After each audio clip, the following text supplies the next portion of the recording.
It's the Sam Roberts Show, and very big thrill for me because David Chase is here. The movie's called Not Fade Away. Stevie Van Zandt he's an EP on it, right? Executive producer. Yeah. But he also, I was watching the bonus features. The DVD is out on Tuesday, and I was watching the bonus features, and you can see that Stevie is the guy who's teaching all the actors how to play and how they should look on stage and what it should look like when they're playing. Did you like getting to work with him on a musical project? Oh, it was great. Yeah, it was great. I mean, in a way, as my thinking has become refined, I guess it's become refined on this movie. In a way, Stevie is kind of the inspiration for it because, we worked together on The Sopranos, and we'd go out to dinner with our wives, and all we ever talked about was that music, and he knows everything about it, obviously, and I know a fair enough about it. I mean, I just love it, and our wives do too. But he will tell you that he'll tell you that it was a whole second Renaissance, equal to the Italian Renaissance. I'm not sure that. Wow. I'm not really sure quite to that, but that's what he believes. Yeah. And he was so filled with that music and the everything that's great about that music that I it made me want to stay there and kind of continue our conversations. And in a way, the movie is an outgrowth of those conversations. How did he end up getting the role in The Sopranos? Because of music. Because I used to buy Springsteen albums, and then later on I bought a couple of Stevie's albums when he had his own band, Disciples of Soul. But during the Springsteen era, I would buy, and then those days on an LP, you would buy the record, peel the plastic off, play the record, and look at and stare at the album because it was really big. It was 12 inches square, and read all the people who were in it and look at their faces. And his face always really interested me. Mm-hmm. He thought it. I pegged him as an Italian-American. I'm Italian-American. Even though his name was Van Zandt, I thought, he's Italian-American. And so he had this kind of Pacino look. And anyway, so I always thought, that's a really interesting-looking guy. And then when we're years later, we were casting The Sopranos, and I was watching the MTV. No, I forget. What's the other station? Not MTV. VH1? Yeah, VH1. VH1 Rock and Roll Hall of Fame Awards, and he presented the Rascals with their induction into the Hall of Fame. And he was so good and so funny. He was dressed like in a Rascals costume, and he was so knowledgeable and charismatic and funny in his whole manner. And I turned to my wife and I said, I got to get this guy into the show. And did you have Syl already created? And you were like, no. You created Syl with him in mind? We kind of created it together. Wow. He had an idea for. I wanted him to be in the show, and then he told me that he had an idea for a movie about a guy named Silvio Dante who owned a big nightclub in New Jersey. And I said, well, he said, with big bands coming there and Harry, I said, well, we don't have that in the show, but how about if he owned a club? He wanted to incorporate music into it. He's like, we're bands. Yeah. It's so funny, though, too, that you mentioned the Pacino thing, because then you have him doing the Godfather line, just when they thought I was out. It's really funny. This is the first thing that you've done since The Sopranos. This is, yeah. The first have you been working on it since then? What was? I would imagine, like in my head, right after The Sopranos, I'm thinking that you're being thrown all these horrible gangster ideas because people just want to duplicate that. Did any of that go on? No, not really. I wasn't throwing a lot of gangster ideas. I mean, a couple of them. I was given a couple of scripts to read that were actually not too bad. But you didn't want to be in that world anymore? No, I mean, the way it works is I had said to my agent that I really wasn't that open to taking assignments or doing other people's material, that I wanted to generate my own material and then direct it. And so why have you been working on this for years and years and years? Is it 5 years in the making?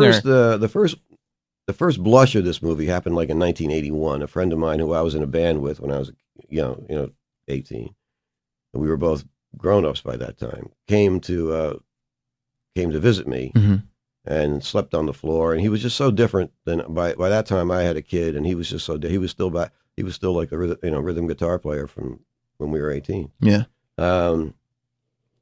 And I wanted to do that movie, and then I just sort of put it away, and then it morphed into this little by little by little by little. You wanted to be a drummer when you were growing up. Well, I wanted to be a drummer originally. Yeah. I wanted to, and I did play the drums. I really enjoyed that. I wanted to be a drummer. But after the British invasion, and I mean, I played jazz drums and bebop and all that stuff. I took lessons and learned how to do what's called independence. But after I got into a band, I wanted to front the band. You did, so you wanted to be a singer. Oh yeah. So obviously that dream doesn't come true. How do you end up having another dream job? You know what I mean? Like it's very strange that for most people, when the dream job doesn't happen, they're working in a factory or they're a cashier at Target or whatever. You are. But how do you? Because I mean, to me, I would say that you're considered, one of the great American storytellers. Oh well, thank you. I mean, The Sopranos is. I would argue it's one of the best TV shows ever written. How do you end up here from there?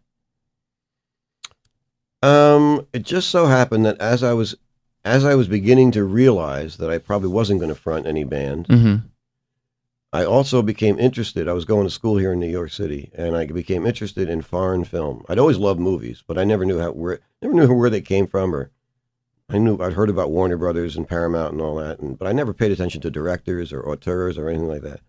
But in the late '60s, I began to understand that movies are made. It's collaborative medium, but they very often are made by one person. It's one person's guiding influence or idea, and it was Roman Polanski was really. Yeah, it was yeah. Yeah, and I mean, especially like in the case of you, I was thinking because on this movie, on Not Fade Away, you're the writer, director, producer. This is your vision, and it's the same thing. Was it when you were doing Sopranos? You didn't write every episode. You directed only a few of them. Even though you were the showrunner, was it difficult to give up control to that extent? Like, I mean, I guess realistically, you can't write every episode, but in fact, I mean, especially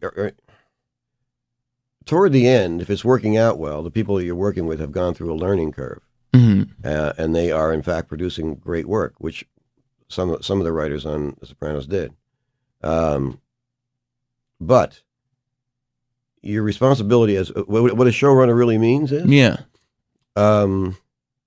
you guarantee the written material, so you're rewriting all the time. Oh, I see. So I mean, especially that show, that was like it was tiny semi-autobiographical about me and my mother. So it was really my voice.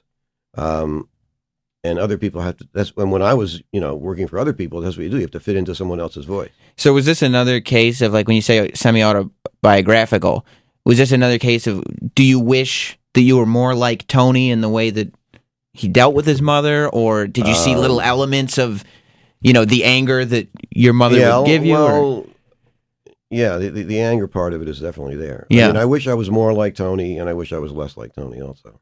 How so? What do you mean less like Tony?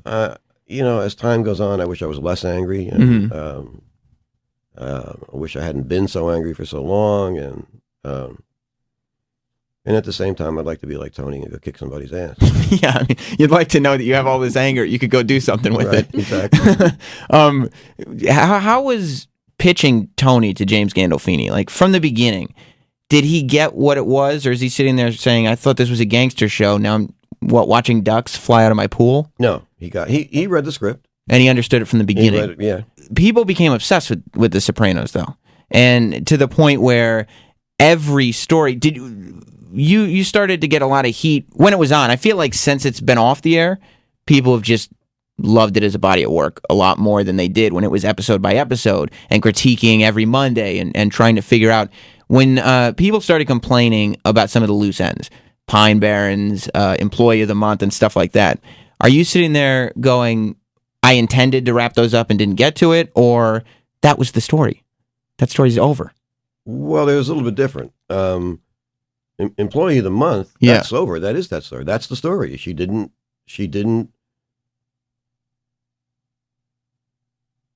turn on her enemy. Mm-hmm.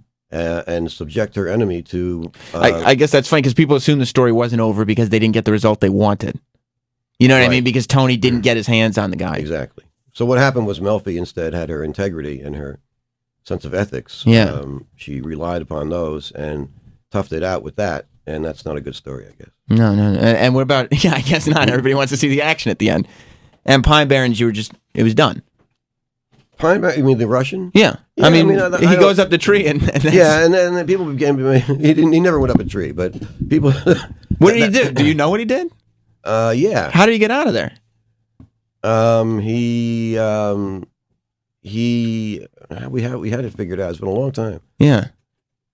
He collapsed, and he was found by some Boy Scouts, and they got in touch with somehow he was carrying a piece of ID that led them back to his boss, Slava, the Russian guy. He was put in a hospital, and he was like completely his massive brain trauma, right? And he was sent back to Russia, and that's it. So that story is completed. Yeah. That's great. But I never said that. And right. So people were all like, well, what happened to the Russian? Yeah, well, it's interesting that you But I had to fill that in. I mean, it could have been something else. He could have, I don't know. It's interesting that been kind of an American Idol. I don't know. That you create this world and you're like, well, the series gives us a piece of the world. The world exists and everything's completed, but the audience just doesn't get to see every piece of the world. Yeah, you don't get to see every piece of the world. I mean, and this happens because I like watching entertainment like that. Mm-hmm. I don't like to have every question answered. Mm-hmm.